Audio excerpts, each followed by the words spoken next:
नमस्कार, स्वागत है आपका नेशन सिटी में। मैं हूं आपके साथ विवेक चांडिल्य। बड़ी खबर से शुरुआत कर रहे हैं। भारतीय सीमा के करीब देखा गया है हाफिज सईद, वही हाफिज सईद जो भारत के खिलाफ लगातार जहर उगलता रहा है। भारत के अंदर मुंबई में हमले का मास्टरमाइंड भी माना जाता है। कच्छ के इंटरनेशनल बॉर्डर पर हाफिज सईद देखा गया है। पाकिस्तान के मीठी गांव में ये शख्स देखा गया था। ये हाफिज सईद है जो यहां पर लोगों से मिलने के लिए पहुंचा था। आपको बता दें, इस वक्त एक बड़ी खबर आ रही है। भारतीय सीमा के करीब हाफिज सईद देखा गया था और कच्छ के इंटरनेशनल बॉर्डर पर यह शख्स देखा गया था। ये वही शख्स है, वही हाफिज सईद है जो भारत के खिलाफ लगातार जहर उगलता रहा है। भारत के खिलाफ लगातार विरोधी बयान देता रहा है और मुंबई हमलों का मास्टरमाइंड भी इसे कहा जाता है। ये तस्वीरें हम आपको भारतीय सीमा के करीब की दिखा रहे हैं। ये तस्वीरें न्यूज नेशन की एक्सक्लूसिव तस्वीरें हम आप तक पहुंचा रहे हैं। हम आपको दिखा रहे हैं कि किस तरह से हाफिज सईद, जो कि भारत के लिए एक मोस्ट वांटेड आतंकी है, और आपको बता दें कि भारत के खिलाफ लगातार जहर उगलने का काम भी हाफिज सईद करता है। उसे कच्छ सीमा के पास देखा गया था।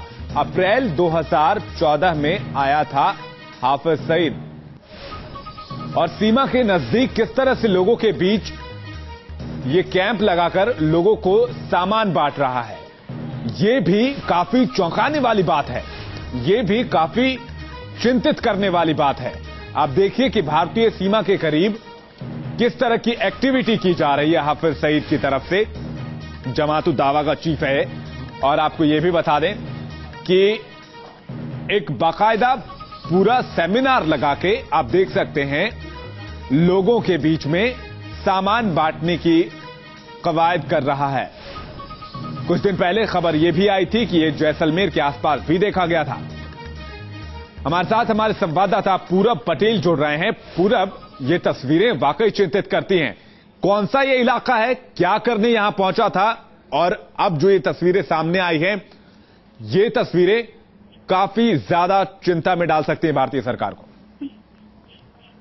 जी बिल्कुल विवेक, जो तस्वीरें है जो वो हिंदुस्तान पाकिस्तान की जो कच्छ सीमा है, इंटरनेशनल बॉर्डर कहा जाता है उसको, वहां से पाकिस्तान की सीमा की ओर जाते हुए पहला ही सिंध प्रांत का इलाका आता है मीठी गांव, वहां की ये तस्वीर है। आप तस्वीरों में देख सकते हैं बकायदा हाफिज सईद ने वहां पर कैंप लगाया है, गरीबों में पैसे बांट रहा है, सामान बांट रहा है, रोजमर्रा की जिंदगी का बर्तन बांट रहा है।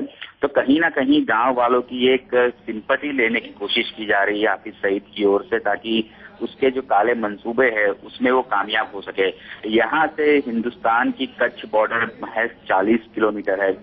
मैं आपको बताना चाहूंगा कि हिंदुस्तान पाकिस्तान की बॉर्डर से महज 40 किलोमीटर दूर हाफिज सईद ने ये कैंप लगाया था। जी, बीएसएफ के सूत्र ये भी बता रहे हैं कि हाफिज सईद यहाँ पर एक रात रुका था और इससे आगे का जो सिंध प्रांत है, जहाँ पर मुंबई का जो मास्टरमाइंड था कसाब के परिवार वालों को भी हाफिज सईद मिला था। तो कहीं ना कहीं भारतीय सुरक्षा एजेंसियों के लिए ये एक बड़ा क्लू है कि हाफिज सईद आखिरकार हिंदुस्तान पाकिस्तान की सीमा पर कर क्या रहा है।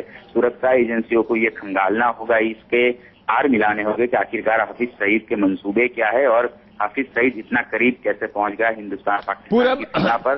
पूरब, आपसे ये जानना चाहेंगे, जो एक्टिविटीज में दिखाई दी गई है, ये हाफिज सईद जो लोगों की मदद करने की कोशिश कर रहा है, यहां पर कैंप लगाकर वो लोगों में सामान बांट रहा है, मीठी गांव ये इलाका बताया जा रहा है, ये स्ट्रैटेजी किस तरह की हो सकती है?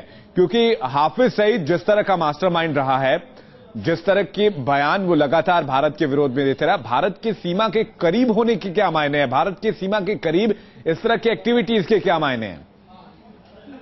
देखिए, इसमें दो बातें विवेक सामने आ रही है। एक तो हाफिज सईद जो एक बॉर्डर का सबसे नजदीकी गांव है, हिंदुस्तान की बॉर्डर से मीठी से हिंदुस्तान की बॉर्डर करीब 40 किलोमीटर है, तो सबसे नजदीकी गांव है। तो कहीं ना कहीं एक रेकी करने की कोशिश है कि आखिरकार भारतीय सुरक्षा बल जो है बीएसएफ, उनका पेट्रोलिंग किस तरह का है, गुजरात की लोकल पुलिस किस तरह की है। और ये जो मीठी गांव की मैं बात करूं, वो और कच्छ, दोनों में बड़ी ही साम्यता है। दोनों की बोली एक जैसी है, दोनों का पहनावा एक जैसा है। तो कहीं ना कहीं हाफिज सईद के मन में होगा कि गांव वालों की सिंपैथी लेके, बेहद गरीब गांव बताया जा रहा है मीठी गांव, तो कहीं ना कहीं गांव वालों को लालच देके अपने काले मंसूबे पूरे करने की कोशिश की जा रही हो, ऐसा एक प्राथमिक तौर पर प्रतीत हो रहा है। लेकिन सुरक्षा एजेंसियों के लिए विवेक ये सबसे बड़ी चुनौती है कि आखिरकार हाफिज सईद के मंसूबे क्या है, कि आखिरकार वो ऐसे कैंप लगा रहा है भारत की सीमा के पास। बिल्कुल, सुरक्षा एजेंसियों के कान खड़े हो जाने चाहिए अब तक, क्योंकि हाफिज सईद अगर भारतीय सीमा के किसी नजदीकी गांव में, जो कि पाकिस्तान में मीठी गांव, वहां अगर इस तरह की एक्टिविटीज कर रहा है, तो क्या उसका मकसद इस इलाके की रेकी करना है? क्या उसका मकसद इस इलाके के लिए कोई खास रणनीति तैयार करना है? कई सारे सवाल यहां पर उठ खड़े हो रहे हैं। इस तस्वीर के सामने आने के बाद अब तक कोई रिएक्शन पूरब, क्योंकि ये तस्वीरें भारतीय सरकार के लिए काफी चिंतित करने वाली हैं। देखिए, बीएसएफ के सोर्स की बात की जाए तो उनका साफ कहना है कि सेंट्रल आईबी की ओर से एक इनपुट जारी किया गया है कि आखिरकार हाफिज सईद आपके इतना करीब है, तो एक अलर्ट घोषित किया है, कहीं घुसपैठ ना हो जाए राजस्थान और गुजरात की जो पाकिस्तान से लगी हुई सीमा है। तो एक अलर्ट जारी जरूर किया है सुरक्षा एजेंसी ने। लेकिन मैंने पहले ही बताया कि अगर हाफिज सईद गुजरात कच्छ की सीमा पर है और वो जैसलमेर की सीमा पर भी कल कुछ दिन पहले देखा गया था, तो कहीं ना कहीं जो हाफिज सईद की जो एक्टिविटी है वो तेज हो रही है। तो भारत के लिए बाकायदा एक खतरे की घंटी समान है ये। बिल्कुल पूरब, काफी चिंतित करने वाली बात यह है। आप हमारे साथ बने रहे, आपके पास वापस लौटेंगे एक बार फिर से। जो दर्शक हमारे साथ अभी जुड़ रहे हैं, जो व्यूअर्स हमारे साथ अभी जुड़ रहे हैं, उन्हें इस बात की थोड़ी जानकारी दे दी जाए कि ये एक्सक्लूसिव तस्वीर आखिरकार किस शख्स की है। ये शख्स जो आपको तस्वीर में नजर आ रहा है वो है हाफिज सईद, जो कि कच्छ इंटरनेशनल बॉर्डर पर देखा गया है। और आपको ये भी बता दें कि यहां पर वो लोगों के बीच सामान बांट रहा है, ये वही हाफिज सईद है जो भारत के खिलाफ लगातार जहर उगलता रहा है, भारत के खिलाफ आतंकी साजिश का हिस्सा रहा है, मुंबई हमले का मास्टरमाइंड कहा जाता है। इसका भारतीय सीमा के इतने करीब होना किन बातों को दर्शाता है, कौन सी बातों को इंगित करता है? ये तमाम बड़े सवाल इस वक्त अभी भी उठ रहे हैं।